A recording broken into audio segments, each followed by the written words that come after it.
بسم اللہ الرحمن الرحیم۔ السلام علیکم ناظرین۔ ابلیس شیطان کی پیدائش کیسے ہوئی؟ کیا ابلیس سے پہلے کوئی شیطان یا جن موجود تھا؟ اللہ پاک نے ابلیس کے لیے جوڑا یعنی اس کی بیوی کب پیدا کی؟ ابلیس کا نکاح کب ہوا اور اس کے بچے کیسے پیدا ہوتے ہیں؟ کیا دنیا میں موجود شیاطین و جنات ابلیس کی اولاد ہے؟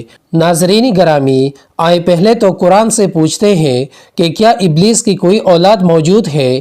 اس بارے میں اللہ پاک قرآن پاک کی سورہ الکہف میں فرماتا ہے، اور وہ وقت یاد کیجئے جب ہم نے فرشتوں سے فرمایا کہ تم آدم علیہ السلام کو سجدہ تعظیم کرو، سو ان سب نے سجدہ کیا سوائے ابلیس کے۔ وہ ابلیس جنات میں سے تھا تو وہ اپنے رب کی اطاعت سے باہر نکل گیا۔ کیا تم اس کو اور اس کی اولاد کو مجھے چھوڑ کر دوست بنا رہے ہو، حالانکہ وہ تمہارے دشمن ہے؟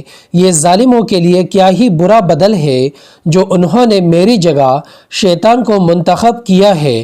ناظرین گرامی، اس آیت میں اللہ پاک نے فرما دیا کہ شیطان جنات میں سے ہیں، اور اس کے علاوہ ابلیس شیطان کی کثیر اولاد کا ذکر بھی فرما دیا ہے۔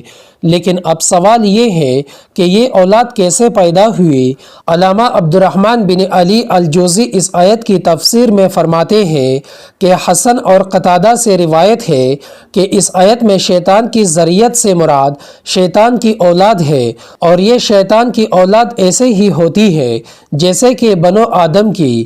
رحمت الہی سے ملعون ہونے سے پہلے شیطان کا نام عزازیل تھا۔ آدم کو سجدہ نہ کرنے اور حکم الہی کی خلاف ورزی کی پاداش میں اس کا نام ابلیس تجویز کر دیا گیا۔ شیطان بھی اسی ابلیس کو کہتے ہیں۔ اللہ تعالیٰ نے آگ کے شعلوں سے ایک جن کو پیدا کیا تھا، اس کے بعد اس کے لیے ایک بیوی پیدا کی۔ اسی جوڑے سے تمام جنات کی نسل دنیا میں پھیلی۔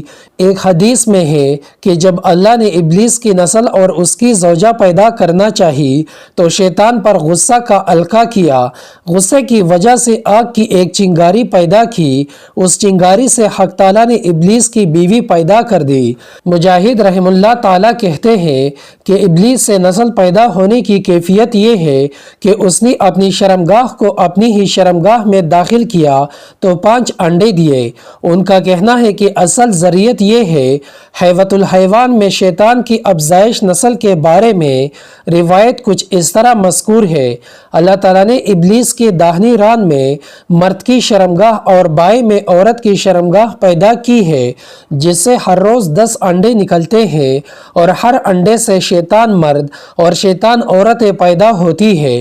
ناظرین گرامی، یہاں یہ بات بتاتے چلے کہ جنات اور شیاطین دو الگ الگ مخلوقات ہیں۔ علامہ زمخشری نے اپنی کتاب ربیع الابرار میں لکھا ہے کہ حضرت ابو ہریرہ رضی اللہ تعالی عنہ بیان فرماتے ہیں کہ اللہ تعالیٰ نے 4 قسم کی مخلوق پیدا کی: ملائکہ، شیطان، جنات اور انسان۔ پھر ان کے 10 حصے کیے، 9 حصے ملائکہ اور 1 حصہ شیطان۔ جنات اور انسان پھر ان 3 حصوں کے 10 حصے کیے، 9 حصے شیاطین اور 1 حصہ جنات اور انسان۔ اس کے بعد جنات اور انسان کے 10 حصے کیے، 9 حصے جنات اور 1 حصہ انسان۔ قاضی ثناء اللہ پانی پتی تفسیر مظہری میں لکھتے ہیں کہ انسانوں کے باپ ابو البشر، جنات کے بعد الجان، جبکہ شیاطین کا باپ ابلیس ہے۔ جنات میں کچھ مسلمان ہیں، کچھ کافر، مرتے بھی ہیں، پیدا بھی ہوتے ہیں، اور شیطان میں سے کوئی بھی مسلم نہیں، نہ کسی کو موت آتی ہے۔ جب قیامت سے 40 سال پہلے ابلیس مرے گا تو اسی کے ساتھ سب مریں گے۔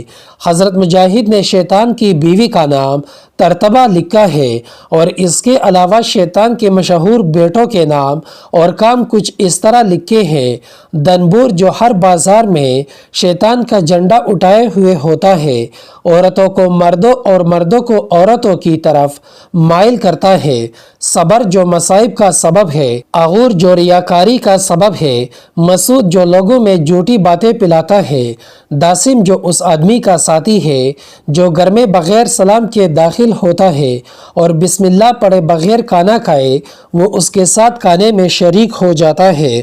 الغرض شیطان روزانہ ایک انسان پر کئی مرتبہ اپنے قابو میں کرنے کے لیے حملے کرتے ہیں، جیسا کہ حضرت ابن مسعود رضی اللہ تعالی عنہ حضور نبی مکرم حضرت محمد صلی اللہ علیہ وسلم سے روایت کرتے ہیں کہ نبی پاک نے فرمایا، تم میں سے ہر ایک کے ساتھ جنوں اور شیطانوں میں سے اس کا ہمنشین یعنی قرین ہے۔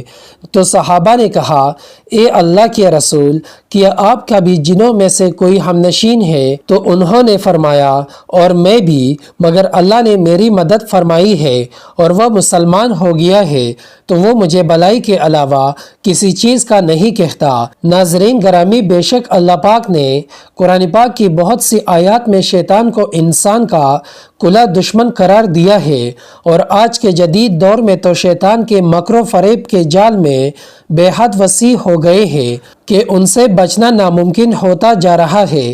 بے شک جنات اسی میں ہے کہ ہم اللہ سے ہی شیطان مردود کی پناہ مانگے۔ اللہ پاک ہمیں شیطان کے وسوسوں اور چالوں سے محفوظ رکھے اور نبی پاک صلی اللہ علیہ وسلم سے بے فنا محبت عطا فرمائے۔ آمین یا رب العالمین۔